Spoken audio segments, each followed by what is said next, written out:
बाद श्राद्ध करना चाहिए? इस प्रश्न को लेकर लोगों के मन में संशय बना रहता है। इस कहानी के माध्यम से आज हम इसी प्रश्न के उत्तर को जानेंगे।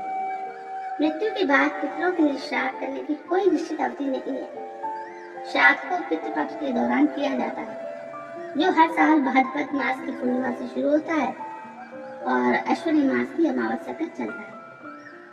पितृपक्ष 16 दिनों का होता है और इस दौरान प्रत्येक दिन किसी न किसी मृत व्यक्ति के लिए श्राद्ध किया जाता है। हालांकि कुछ धार्मिक मान्यताओं के अनुसार मृत्यु के पहले वर्ष में श्राद्ध करना बहुत महत्वपूर्ण होता है। ऐसा माना जाता है कि इस दौरान पितरों को अपने परिवार की सबसे ज्यादा जरूरत होती है, इसलिए मृत्यु के बाद पहले वर्ष में हर महीने श्राद्ध करना चाहिए। दूसरे वर्ष से श्राद्ध को साल में एक बार पितृपक्ष के दौरान किया जा सकता है। इस दौरान मृत व्यक्ति की मृत्यु की तिथि और श्राद्ध किया जाता है। यदि किसी व्यक्ति की मृत्यु की तिथि ज्ञात न हो तो मृत्यु के बाद पहले वर्ष में हर महीने श्राद्ध करना चाहिए।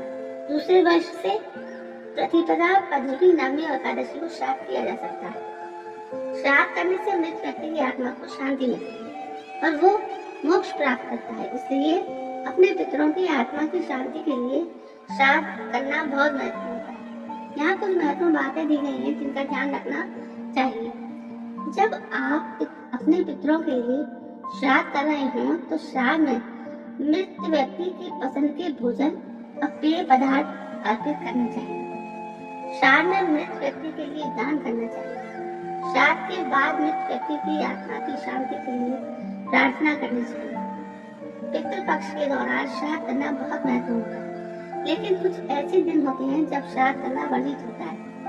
इन दिनों में श्राद्ध करने से पितरों को अपमान होता है और वे नाराज हो सकते हैं। श्राद्ध कब नहीं करना चाहिए, इस बारे में कुछ धार्मिक मान्यताएं इस प्रकार है। पितृपक्ष की अमावस्या के दिन श्राद्ध नहीं करना चाहिए।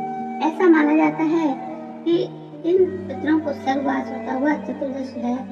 चतुर्दशी तिथि पर श्राद्ध नहीं करना चाहिए। ऐसा माना जाता है कि इस दिन चंद्रमा क्षीण होता है और इस दौरान श्राद्ध करने से पितरों को लाभ नहीं मिलता।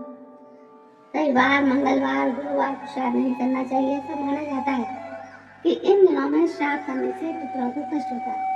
यदि किसी व्यक्ति की मृत्यु एकादशी, द्वादशी या त्रयोदशी तिथि को हुई हो तो उस दिन श्राद्ध नहीं करना चाहिए। ऐसा माना जाता है कि इन दिनों में श्राद्ध करने से पितरों को शांति नहीं मिलती है। यदि किसी व्यक्ति की मृत्यु एकादशी, द्वादशी या त्रयोदशी तिथि को हुई हो और उस दिन श्राद्ध करना आवश्यक हो तो उस दिन श्राद्ध करने के बाद पितरों को गाय का दूध पिलाना चाहिए। ऐसा माना जाता है कि इससे पितरों की शांति मिलती है।